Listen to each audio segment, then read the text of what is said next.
राष्ट्रपति Donald Trump ने America में अगस्त 2028 से विदेश से आयात होने वाली जेनेरिक दवाओं पर भारी आयात शुल्क लगाने पर फैसला किया है। उन्होंने कहा कि इस कदम का मकसद जेनेरिक दवाओं का उत्पादन अमेरिका के भीतर कराना है।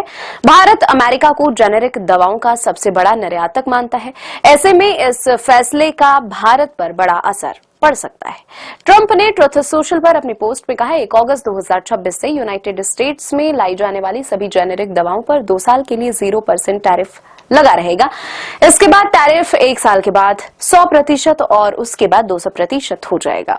अमेरिकी राष्ट्रपति डोनाल्ड ट्रंप ने कहा कि यह फैसला इसलिए लिया गया है ताकि जेनेरिक दवाओं का उत्पादन फिर से अमेरिका में शुरू हो, लेकिन कहा कि जो कंपनियां तय समय के भीतर अमेरिका में कारखाने और जरूरी उपकरण नहीं लगाएगी, उन्हें इस नीति के तहत दंड का सामना करना पड़ेगा। उन्होंने कहा कि पेमेंट वाली ब्रांडेड और नई दवाओं से जुड़ी मौजूदा नीति में कोई बदलाव नहीं किया जाएगा और वह पहले की तरह जारी रहेगी। अमेरिका भारतीय जेनेरिक दवाओं का सबसे बड़ा बाजार है। भारत हर साल अमेरिका को लगभग 9 से 10 अरब डॉलर की जेनेरिक दवाएं निर्यात करता है। 200% टैरिफ लगने से भारतीय दवाएं अमेरिकी बाजार में काफी महंगी हो जाएंगी, जिससे उनकी प्रतिस्पर्धात्मक बढ़त कम हो सकती है। सबसे अधिक असर उन कंपनियों पर पड़ सकता है जिनकी अमेरिकी बाजार पर निर्भरता ज्यादा है, जिसमें Sun pharma, doctor Reddy's laboratories, Cipla, Lupin और बिंदो फार्मा, जायडस। इस आशंका के चलते घोषणा के बाद कंपनियों के शेयरों में भारी गिरावट भी दिखेगी।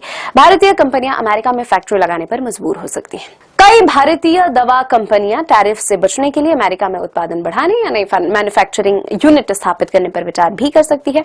मौजूदा घोषणा के अनुसार ये योजना चरणबद्ध है। पहले 2 वर्षों तक टैरिफ 0 रहेगा, इसके बाद पहले 100% और फिर 200% तक हो जाएगा। इससे भारतीय कंपनियों को अपनी रणनीति बदलने, वैकल्पिक बाजार तलाशने या अमेरिका में निवेश बढ़ाने का समय मिल सकता है।